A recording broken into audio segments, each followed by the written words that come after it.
a father and his young son went camping and vanished without a trace. 7 years later, a park ranger spotted a pickup truck half buried in sand with its window cracked open. This discovery will expose the mystery behind their disappearance. I want you to sit back, grab your favorite drink and snack, and enjoy this story as it unfolds. One fateful day, Mark decided to go camping with his son since it might be too boring to stay at home alone. His wife Sarah was traveling due to an emergency concern. Sarah had just received a very concerning call from her parents. The call came early that morning. Sarah's father, his voice shaking, explained that her mother's condition had worsened. Cervical cancer. Surgery was unavoidable. As the only child, Sarah knew she had to go. She tried to be strong, but Mark saw the fear behind her eyes. Mark suggested they all go together. He would help her, carry bags, watch their son, be there. But Sarah refused. She didn't want the stress of travel for her little son or the risk for her pregnancy. Instead, Mark made another decision, one that felt harmless at the time. He would take their son camping. It was meant to be a distraction, a short trip, fresh air, bonding time, the same campsite they had visited before as a family. Sarah knew the place well, the trails, the quiet nights, the way the stars seemed closer there. She smiled weakly when Mark mentioned it, trusting him completely.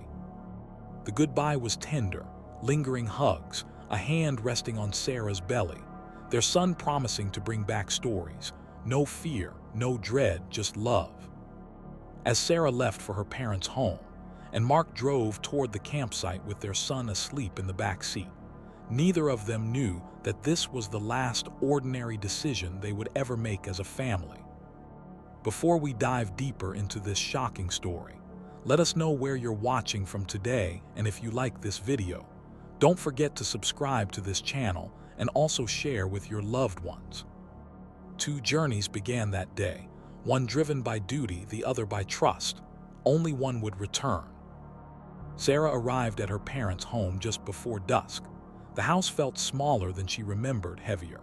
She dropped her belongings and headed straight to the hospital to see her mother.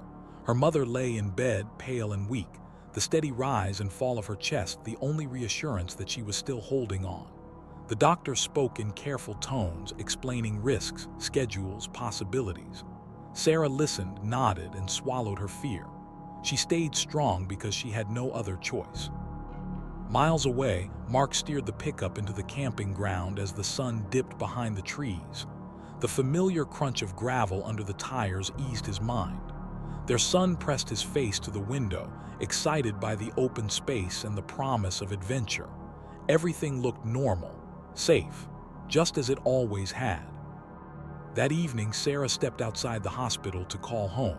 Mark answered on the second ring. His voice was calm, cheerful.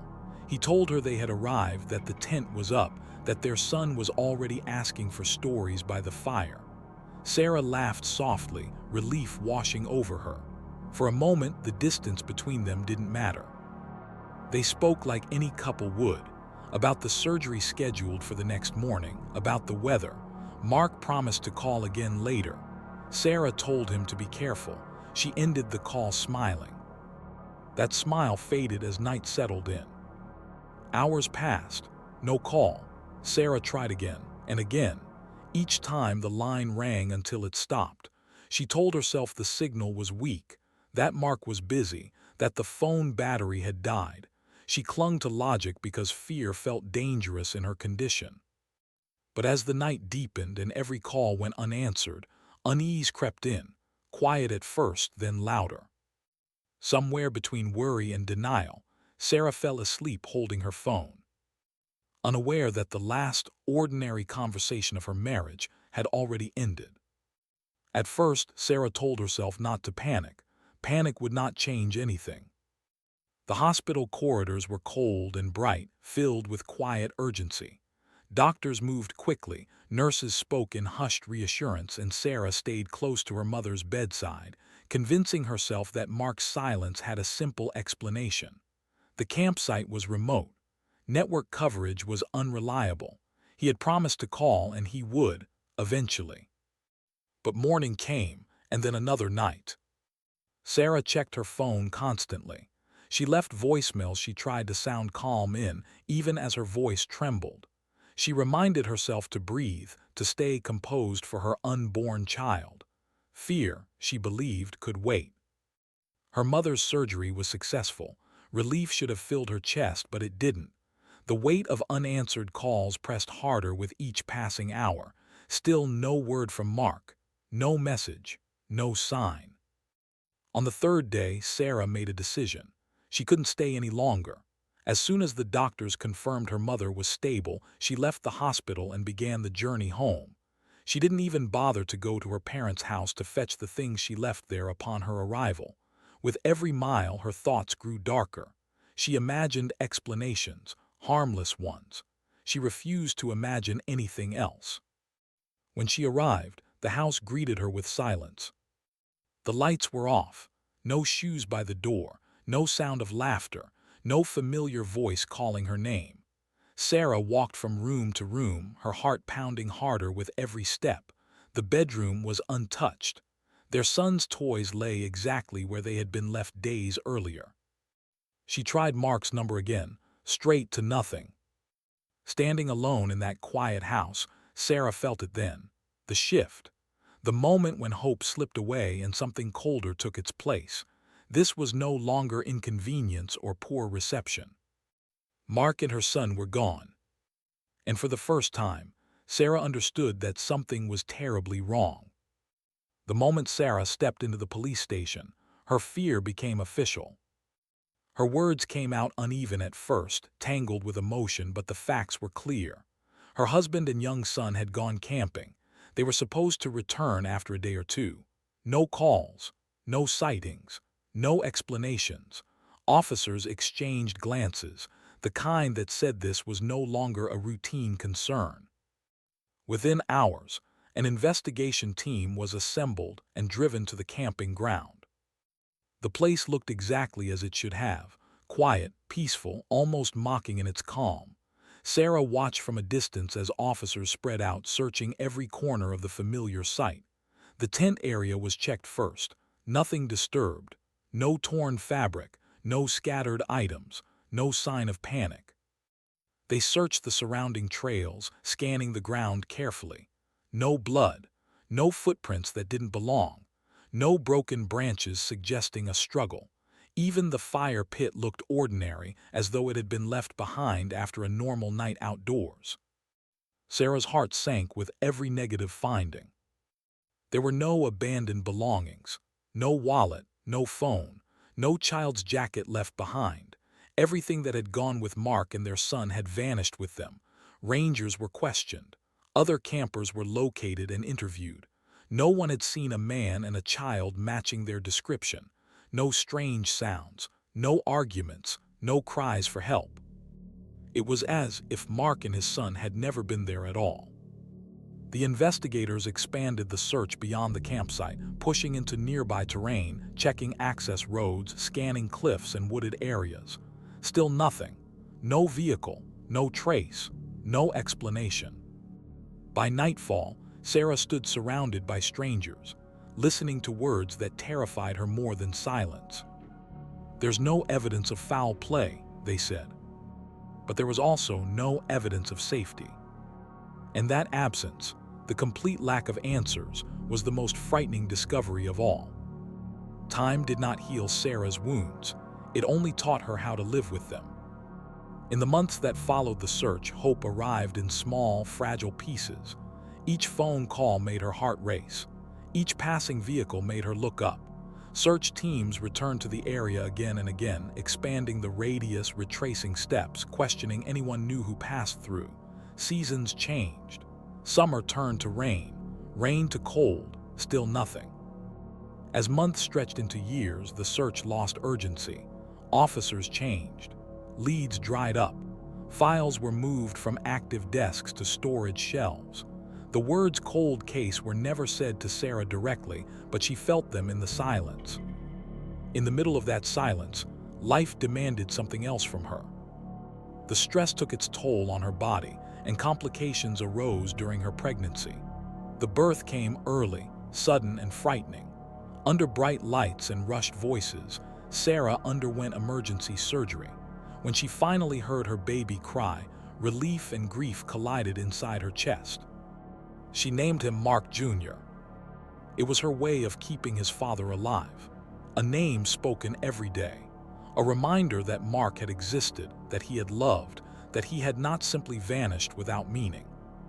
Single motherhood was heavier than she ever imagined. Nights were the hardest, rocking a newborn while staring at the door, half expecting it to open, explaining to no one why she left a light on, why she never packed away certain belongings. People urged her to accept reality, to move on, to stop waiting. But Sarah refused. As long as there was no proof, there was hope. As long as no body had been found, her family was not gone. They were lost, and lost things she believed could still be found. So she waited, and carried the pain quietly, year after year, refusing to let go of the one she loved. Eventually, survival demanded change, even without answers. With no progress from the investigation and her strength stretched thin, Sarah made a painful decision. She left the life she once shared with Mark and returned to her parents' homeland, carrying her infant son and a heart full of unanswered questions. It wasn't an escape, it was necessity. She needed support, stability, and help raising a child alone. Her parents welcomed her without questions. They helped with night feedings, doctor visits, and the quiet moments when grief returned without warning. Mark Jr. grew surrounded by love, even as the space where his father should have been remained painfully visible. Outside the safety of family, whispers followed her. Some people suggested Mark had walked away. Others hinted at darker possibilities, criminal involvement, hidden enemies, secrets Sarah must have known about. Each rumor cut deeply, not because she believed them, but because they tried to rewrite the man she loved. Sarah refused to engage. She focused on survival, on working when she could, on raising her son with honesty even when the truth was incomplete. She told Mark Jr. that his father was kind, brave, and loved him. She never spoke of abandonment, only absence. Years passed quietly. The search was no longer discussed. Life continued in small routines, school mornings, family meals, tired evenings. To the world, the mystery had faded into memory.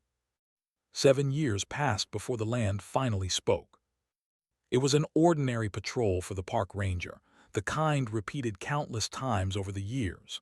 The terrain was familiar, rough paths, steep drops, wide stretches of sand shaped endlessly by wind. Most days offered nothing unusual, just silence and distance. Then something caught his eye. Near the edge of a cliff, partially swallowed by sand and time, sat the faint outline of a vehicle. At first it looked like debris, old scrap metal, but as the ranger drew closer, the shape became unmistakable. A pickup truck, its body dulled by years of exposure. One window was cracked open. The ranger felt a chill settle in his chest. Vehicles didn't belong there. Not like this. Not half-consumed and forgotten. He radioed in the discovery immediately, marking the location and waiting at a distance as protocol demanded. Authorities arrived within hours. They worked carefully, clearing away sand, documenting every detail. The angle of the truck suggested it had gone over the cliff long ago, tumbling where no trail passed and no casual eye would wander. It wasn't visible from the main paths. It never had been. The license plate was cleaned enough to read. Every detail matched the records, make, model, damage history. There was no mistake. This was Mark's vehicle. The same truck he had driven away in with his son 7 years earlier, believing he would return in a few days. Inside, investigators made the discovery Sarah had both feared and unknowingly waited for. Skeletal remains, one adult, one child, no restraints cut, no doors forced open, no signs of violence. The scene told a quiet story not of crime but of sudden misfortune. Forensic analysis confirmed what the land had already suggested. There was no evidence of foul play, no struggle, no indication of abduction. Tire patterns and damage pointed to a loss of control near the cliff's edge, a moment's misjudgment, a slip of gravel, a sudden drop. The truck had gone over. Death would have been instant. There was no sign of prolonged suffering, no time to call for help, no awareness that the world would spend years searching for them. Father and son had never known they were missing, never known the questions, the rumors, or the pain left behind. The call Sarah had waited years for finally came, bringing answers instead of hope. She listened in silence as officials explained the discovery, the identification, the investigation. Every word felt heavy, yet strangely grounding. There was no confusion this time, no uncertainty. The questions that had haunted her for 7 years were finally given names, dates, and facts. There was no villain to curse, no crime to solve, no one to blame. The truth stood alone. Mark had not abandoned his family. He had not run away. He had not chosen absence over love. A single accident, unseen and unheard, had ended 2 lives in a place no one thought to search. With that truth, years of whispered accusations lost their power. The rumors dissolved. The speculation died quietly. Justice did not arrive with handcuffs or a courtroom. It arrived as clarity. Sarah wept, not only for what she had lost, but for the years she had spent defending a man who could never defend himself. Now, she no longer had to explain. The truth did it for her. The day the truth arrived, Sarah finally allowed herself to grieve. Arrangements were made to bring Mark and his son home. For years she had lived in a strange in-between, neither fully hopeful nor fully resigned. She had carried Mark's absence like a secret, a wound that could not be seen but could not be ignored. But now, with the certainty of what had happened, the grief could finally be real. She mourned openly for the first time without holding back. Tears came in waves, at the funeral, at home, in quiet moments when she saw a family walking together and remembered what she once had. The pain was raw, but it was honest. It was the kind of pain that meant she had loved deeply. Her parents watched her with gentle concern. They had always supported her, but now they urged her to consider the future. They reminded her that life had not ended with Mark, that she had a son who needed her strength, that she deserved happiness again. At first, the idea felt impossible. How could she love someone else after losing the man she had built a life with? How could she move on without betraying his memory? But time and the kindness of those around her softened the edges of her grief. She began to understand that moving forward did not mean forgetting. It meant living in a way that honored what she had lost. Years later, Sarah remarried. She did not hide her past. She spoke openly about Mark, about the disappearance, and about the long years of uncertainty. Her new husband listened without judgment. He did not replace Mark. He respected him. He became a partner in the life Sarah was rebuilding. Mark Jr. grew up with the truth about his father. He was told the story gently, with love, so he could understand the absence that had shaped his early years. He learned that his father had been brave and kind, taken by a tragedy that had nothing to do with choice. And as the years passed, the family healed, not by forgetting, but by learning to live with the truth. Mark and his son were no longer a mystery. They were a memory. And for the first time in 7 years, Sarah felt something she had not felt in a long time: peace. If you really enjoy this story, don't forget to leave a comment, like and subscribe to this channel, and also share with your loved ones to enjoy more chilling crime stories like this every day.